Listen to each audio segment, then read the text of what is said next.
les entretiens des patriotes. Bonjour à tous, heureux de vous retrouver.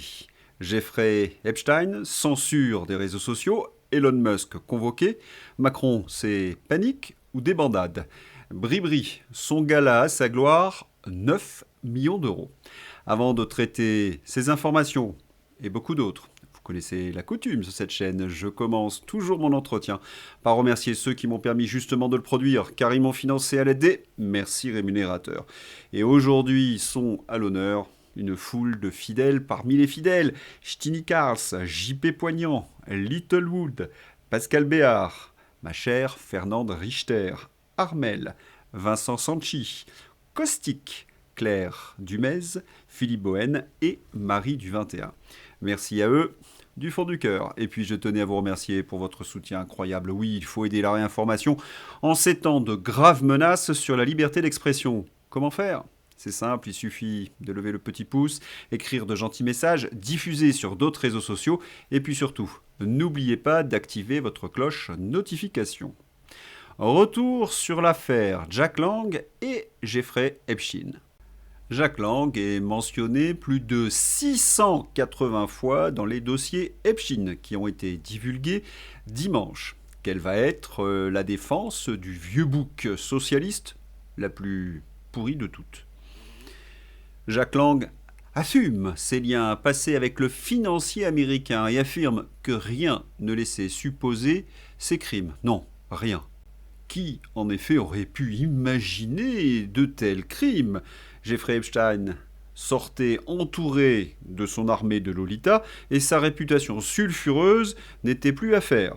Et ce qui était des rumeurs dans le début des années 2000 s'est transformé en procès en 2008. Bien entendu, Jack Lang assume sa relation avec Epstein. Explication, il l'a connu il y a 15 ans, quand Epstein avait déjà été condamné pour crime en 2008 et pas un média pour le signaler en 2026. Et à l'époque, l'affaire avait fait grand bruit. On avait même eu un article dans l'E-Monde.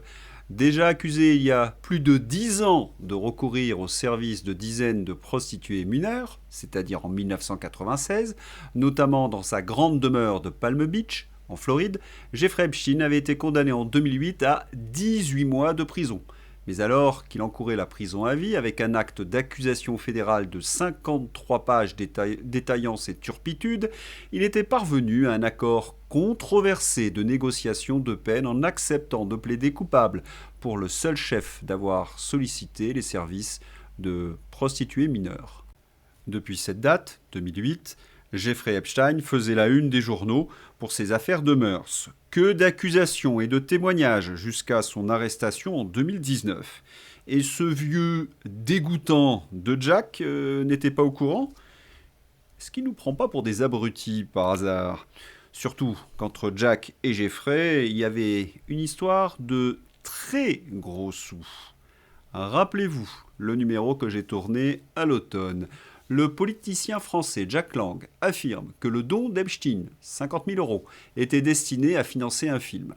L'ancien ministre est confronté à des questions concernant l'argent provenant de l'association caritative d'un financier, Jeffrey Epstein, en disgrâce. L'homme politique français à la retraite, Jack Lang, a rompu son silence sur un don important du financier en disgrâce, Jeffrey Epstein, déclarant à Politico qu'il était destiné à financer un film à sa gloire. En 2018, un an avant son arrestation pour trafic sexuel et sa mort mystérieuse en prison, Epstein a fait un don de plus de 57 000 $ à une organisation française à but non lucratif par l'intermédiaire de son association caritative privée. Le président, le trésorier et le secrétaire de cette association étaient tous des collaborateurs ou amis de longue date de Jack Lang, ministre français de la Culture, au début des années 80, puis de 88 à 93. Voilà, le Jack finançait des films à sa gloire avec l'argent du monstre Jeffrey. Et ce n'est pas tout. Oui, Jack Lang a bien rencontré Jeffrey Epstein au Louvre, et cela s'est produit avant l'arrestation d'Epstein. Jeffrey Epstein a été arrêté le 6 juillet 2019 aux États-Unis pour trafic sexuel de mineurs.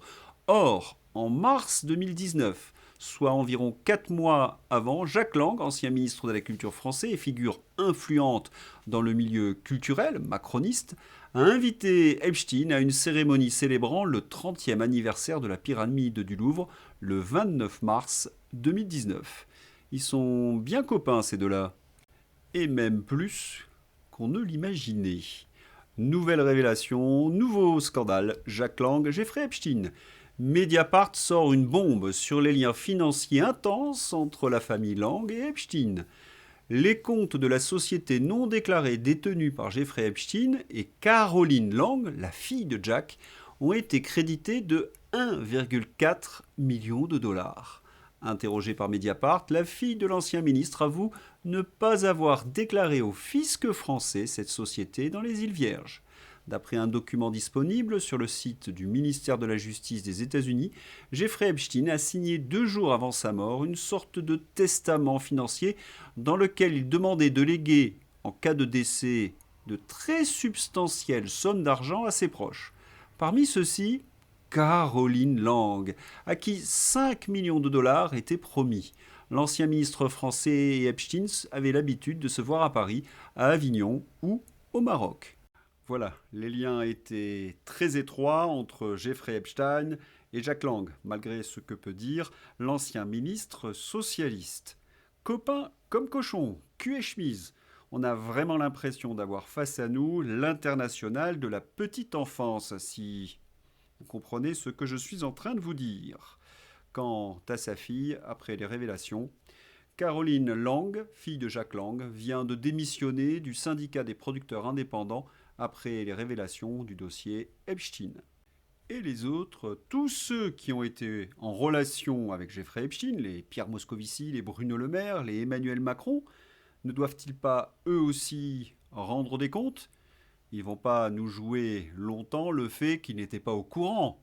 Nul ne peut dès lors ignorer qui il est, dit Corentin Stellin. Oui, on devrait un peu plus le rappeler à Bruno Le Maire, Jacques Lang et Emmanuel Macron.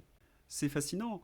Comme pour l'Open Society de Soros, nous constatons avec Jeffrey que nous sommes face à un réseau atlantiste, mondialiste, et que Jeffrey Epstein est leur agent d'influence. Vous avez également remarqué que Jeffrey Epstein obtenait tout ce qu'il a exigé de Bruno Le Maire, Moscovici et d'Emmanuel Macron. Un hasard, certainement.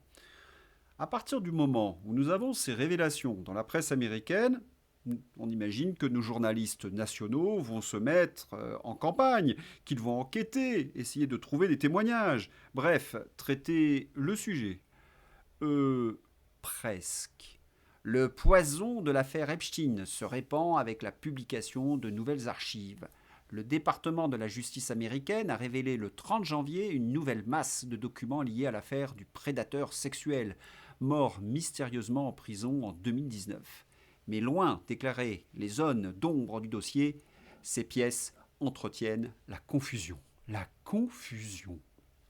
Pour les journalistes du Monde, la vérité est un poison et c'est la raison pour laquelle le journal de Nil, Epigas, ne cite aucun nom français car cela empoisonnerait les copains de tous ces milliardaires. Et puis il faudrait peut-être rappeler que Xavier Niel a été poursuivi pour proxénétisme. Peut-être que nous allons trouver des informations sur BFM TV. Oui, je sais, je rêve. Les principaux tweets contenant le mot-clé Epstein proviennent de comptes complotistes, selon Raphaël Grabli, spécialiste des sujets numériques à BFM TV. Ah, ça y est, ils brandissent à nouveau la carte complotiste. Vite, mon passe numérique pour cacher toutes ces vérités. Ils sont vraiment incorrigibles. En même temps, comme dirait Le Poudré, est-on étonné? Raphaël Grabli, c'est l'attaché de presse d'Emmanuel Macron sur BFM TV. Adepte de la novlangue, de l'inversion accusatoire. Complotiste, Raphaël, mais c'est un compliment et vous vous en rendez même pas compte. Merci de nous avoir rendu hommage. Mais de quoi a-t-il peur, le Raphaël? Peut-être de ça? Pourquoi les médias français ne parlent pas de l'affaire Epstein après avoir terrorisé quiconque l'a mentionné pendant 10 ans? Peut-être parce que Le Poudré était en contact étroit avec lui avant de devenir président de la République? Jacques Lang, Epstein, Emmanuel Macron, il y a comme un fil conducteur, lequel je ne vois pas. Ah, tiens, Radio France va peut-être nous donner des informations. Pourquoi le film est apprécié des sphères complotistes? Le sujet traité dans le film, à savoir le trafic sexuel d'enfants, fait écho à la théorie du complot relayée par le mouvement Canon, selon laquelle les élites mondiales dirigeraient la planète et organiseraient un vaste trafic d'enfants. Quand on vous dit que les journalistes subventionnés sont payés pour vous désinformer, c'est pas un euphémisme. Mais de quel film s'agit-il? Vous l'avez reconnu, Sound of Freedom. Après la théorie du complot, c'est les Russes et en suppôt géant de 50 centimètres, avec cette chère Marion Van Rettergem. La Poutine-Trump connexion, déjà évidente par leur connivence idéologique et politique, prend une nouvelle dimension à travers les dossiers Epstein. Le nom de Vladimir Poutine y figure plus de 1000 fois. En 2015, pendant la campagne de Trump, Epstein introduit Peter Thiel au Kremlin. À ce niveau-là, ce n'est même plus de la désinformation, c'est de l'art. Vladimir Poutine est bien cité 1000 fois, mais pas pour la raison donnée par Marion. De mieux en mieux. Jeffrey Epstein œuvrait aussi à aider à renverser Vladimir Poutine et à installer à sa place Ilya Ponomarev, membre de la Douma russe. Boris Nikolic, ancien conseiller de la fondation Bill et Melinda Gates, a en effet écrit à Epstein en 2012 que Ponomarev organisait des soulèvements contre Poutine et pourrait remplacer Poutine et devenir président. Il demande par courrier à Epstein une idée pour l'aider. Ponomarev se trouve aujourd'hui en Ukraine. Nous sommes face, une fois de plus, devant une tentacule de la pieuvre progressiste. Bill Clinton, l'ancien président des États-Unis, qui est cité à plus d'un titre dans l'affaire Jeffrey Epstein. 37 vols dans le Lolita Express. Il va devoir témoigner devant le Congrès. Il refusait, mais là, il est obligé. La pieuvre progressiste donc dans toute son horreur. Quant aux Anglais, ils ont encore un peu plus d'imagination que Marion. Les médias britanniques diffusent désormais la rumeur absurde selon laquelle Jeffrey Epstein était un agent russe travaillant pour Poutine et le Kremlin. Le pouvoir français, lui, a fait une descente dans les locaux de X ce matin. Ce n'est plus de la panique, mais une débandade. Oui, car les médias, c'est presque le tiercé gagnant. Hein. C'est les Russes, les complotistes. Ah, il nous manque le troisième cheval. Attendez, il va bientôt arriver. Dans la sphère du renseignement, il est communément admis que derrière Epstein se cachait, je ne cesse de le répéter, la CIA et la tentacule progressiste. Mais Macron, acculé par tant de mauvaises nouvelles, passe à l'action. C'est une question de survie pour lui. Une perquisition est en cours dans les locaux français du réseau social X.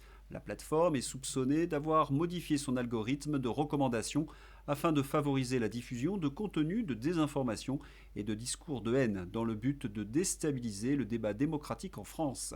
C'est le parquet de Paris. Attendez là, la presse nous désinforme, mais c'est la faute de X. Ah, j'ai mon troisième cheval placé. Peut-être qu'il y en aura d'autres. Elon Musk a réagi à cette perquisition. Perquisition de X en France, Elon Musk dénonce une attaque politique. Et qui est la magistrate qui est chargée de l'affaire? La procureure de Paris, qui mène l'enquête sur Elon Musk et Laure BQO. Elle était en première ligne sur l'évasion de Mohamed Amra, 284 jours de cavale avant arrestation. Elle était en première ligne sur le cas du Louvre du 19 octobre 2025. 107 jours plus tard, le butin est dans l'ensemble toujours introuvable. Et dans la foulée, Elon Musk est convoqué en audition libre le 20 avril 2026 à Paris par le parquet de Paris dans le cadre de l'enquête visant la plateforme X. Cette convocation intervient à la suite d'une perquisition menée ce jour dans les locaux français de X dans une enquête ouverte pour des faits liés notamment à la diffusion de contenus illicites, au fonctionnement de Grok et à des infractions pénales en bande organisée. Regardons dans le détail ce que l'on reproche à Elon Musk. La justice française qui attaque X Elon Musk pour complicité d'images ignobles au moment où les dossiers Epstein révèlent une accointance du plus grand monstre moderne avec de nombreuses personnalités françaises, mais pas Musk, sans qu'aucune enquête ne soit ouverte à leur sujet. Atteinte à la représentation de la personne, alors que nos médias traitent des heures des plus sombres de notre histoire tous les personnages publics qui ne leur reviennent pas. Extraction frauduleuse de données, alors que tous les mois, 72 administrations publiques subissent des hacks dont les fuites de données personnelles conduisent à des campagnes d'arnaque en masse et parfois même à la mise en danger d'autrui, quand il ne s'agit pas simplement de revente de données au marché noir par des agents de la fonction publique. C'est digne de Bokassa qui vous juge pour coups et blessures. Ils osent tout, c'est à ça qu'on les reconnaît. L'avis de Mathieu Boccoté. De police, on dit de X qu'il favorise les contenus politiques nauséabonds. Les contenus politiques nauséabonds. Donc, on commence à comprendre ce dont il est question. On reproche à X, en fait, de mettre en scène l'espace public dans d'autres termes que ceux qui seraient souhaités par le pouvoir. Et en plus, on invite Elon Musk à venir. Et cela peut se finir avec une garde à vue, comme pour Pavel Durov. Donc, si on résume cette séquence depuis plusieurs mois, DSA, censure de X, contrôle numérique, fichage, pièce d'identité, bon, vous avez affaire à l'agenda mondialiste qui se met en place grâce aux, ou à cause d'eux plus exactement, les Young Leaders. Gabriel Attal, Bilderberg 2023 et 2025 félicite Pedro Sanchez Bilderberg 2015, dont le pays a accueilli le Bilderberg 2025 pour mettre en place les mêmes lois de censure de la parole publique que lui. C'est simple, leur agenda, c'est de faire taire toutes les voix dissidentes, même CNews. Terrifiant, tranquillement, une ministre de la République annonce sur une chaîne YouTube d'extrême gauche que l'Arcom a pour mission d'arrêter CNews. Il y a une chose positive, ils ne se cachent même plus. Mais en même temps, il faut les comprendre, ces macronards et autres européistes. Ils ont planté les finances publiques. Ils ont transformé la France, autrefois si prospère, en pays du tiers-monde. Ils vont devoir faire face au bilan de la pandémie qui est en train de sortir aux États-Unis. Il y a bientôt celui de la guerre en Ukraine. Et voilà l'affaire Epstein, la corruption. Alors vite, la censure et les journalistes aux ordres. Tiens, puisque je parle de pandémie, d'après les dossiers Epstein, Bill Gates aurait eu des discussions sur des simulations de pandémie avec Jeffrey Epstein en 2017. Tous ceux qui ont sorti cette information sont qualifiés de complotistes et d'antivax. Alors là, je crois que j'ai plus que le tiercé, j'ai le quintet plus. Si vous critiquez Macron et sa politique, vous êtes qualifié sur les plateaux de télévision de complotiste, poutinolâtre, antivax, trumpiste et dernièrement fan d'Elon Musk. C'est quand même magique, l'info dans la presse aux ordres. Mais quelles ont été les réactions des Américains face à la convocation d'Elon Musk? Philippe Murer. Bras de fer suite à la convocation d'Elon Musk en France. Trump et les républicains américains ne laisseront pas faire. Avec des extraits sourcés, ils menacent l'Union européenne qui s'ingère dans les élections en Europe et exerce une censure politique, y compris aux États-Unis. Lourdes sanctions possibles, tarifs douaniers, sanctions contre des dirigeants de l'Union européenne pour ingérence dans la politique américaine. Et l'arme atomique, désorganisation de l'infrastructure numérique tenue par les entreprises américaines. Les républicains américains balancent même la grenade dans les jambes de l'Union européenne. Une carte des élections manipulée via l'ingérence de l'Union européenne, y compris la France. L'invalidation de l'élection présidentielle en Roumanie par un énorme mensonge de l'UE. TikTok a déclaré à la Commission européenne n'avoir trouvé aucune preuve d'une campagne russe. Mais également ingérence de l'Union européenne dans les législatives françaises de 2004. Censure d'opinion politique, l'opposition et rencontre secrète. Révélation américaine. Une fois de plus, la Commission européenne a organisé une réunion avec les plateformes peu avant les élections. À sa demande, Google, Meta, Microsoft, TikTok et X ont présenté leurs travaux préparatoires, notamment leur approche de la censure de la désinformation.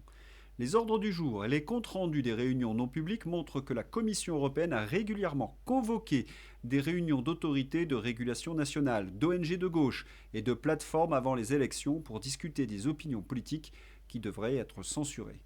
La Commission européenne a également contribué à organiser des systèmes de réponse rapide permettant à des tiers agréés par le gouvernement de formuler des demandes de censure prioritaires visant presque exclusivement l'opposition du parti au pouvoir. Je crois que tous ceux qui font de la réinformation peuvent témoigner. Avant chaque élection, nous sommes invisibilisés sur les réseaux sociaux. Ah, l'Union européenne, passe numérique, DSA, chat de contrôle, X perquisitionné et menacé, Musk convoqué, Xavier Moreau et Jacques Beau sanctionnés, ingérence révélée aujourd'hui de l'Union européenne dans nos élections, confirme à 100% que l'Union européenne est une menace bien plus grande pour les Français que la Russie. Confirme que le narratif officiel inverse tout à 100%. Oui, Frexit. Face à la mise en place de ce système totalitaire, où sont nos journalistes? Ah, c'est vrai. Il s'appelle par exemple Léa Salami. L'Oscar de la meilleure actrice comique dans le film Si je suis coproductrice, c'est pour que mon émission ne soit pas achetée par les Russes. Oui, oui, Léa Salami a affirmé cela devant une commission. La dame Léa, compagne du bon Rafi, nous protège et fait barrage aux Russes. Merci à elle pour ce terrible sacrifice. Caroline Parmentier, lors de son audition. J'ai écouté attentivement ce que vous avez dit, Madame Salamé.